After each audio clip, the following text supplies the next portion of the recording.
Okay mga kabarya, welcome na naman dito sa channel natin. All Coin Speeds 1611. Kumusta? Sana nasa mabuti po tayong lahat sa ngayon dito sa bansa natin dito sa Pilipinas. Now, welcome dito sa channel natin. Again, so foreign na barya. So ito yung barya natin sa South Korea. Ito yung bansa na gusto ko talagang mapuntahan at ma-explore mga kabarya. Pero hindi pa tayo nakapunta dito sa bansang ito. At least may hawak tayo na barya galing sa kanila.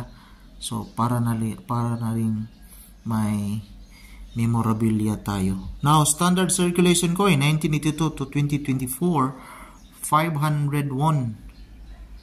Yung value dito sa atin, yung 500 equivalent sa 20 pesos. So 501. Copper nickel 75% at saka yung nickel niya is 25, yung 75 niya is copper nickel. 7.8 grams yung bigat with 26.5 mm yung diameter. Thickness naman niya is 2 mm. Round mga kabarya, itong barya na hawak natin. Now, dito tayo sa kaniyang obverse. So, ito yung obverse niya. Flying Manchurian crane with the value sa baba in Korean.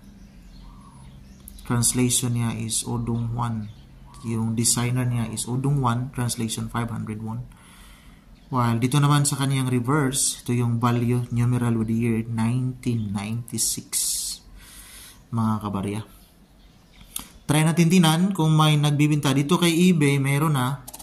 So, dito kay eBay, tinitingnan kasi natin dito. At least may idea tayo. South Korea. Dalawa yung barya niya, 1996 at saka 1998. So, yung selling value niya is 342 pesos. Again, mas malaki pa yung shipping mga kabarya. Pero, may mga obsessed talaga sa mga foreign na barya. So, ito yun. While another source tayo dito, may nakita kasi tayo dito kay Carousel.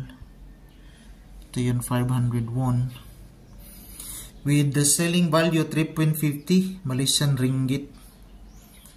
Now, yung ringgit kasi sa atin, nasa 13 pesos yata yung value. 1 ringgit, nasa 13 pesos. So, nasa 45 pesos ito, mga kabarya.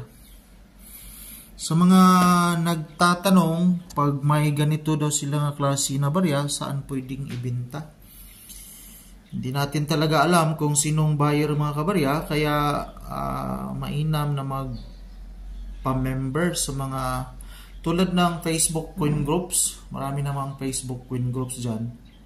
So, pag nag-pa-member po kayo, pag na-accept kayo, pwede na po kayong mag-post sa mga barya na hawak niyo. Tsaka doon, pag may nagkagusto, so doon pa kayo mag-contact isa't isa. So depende na yon pag magkagusto yung buyer sa barya na hawak nyo at saka yung price.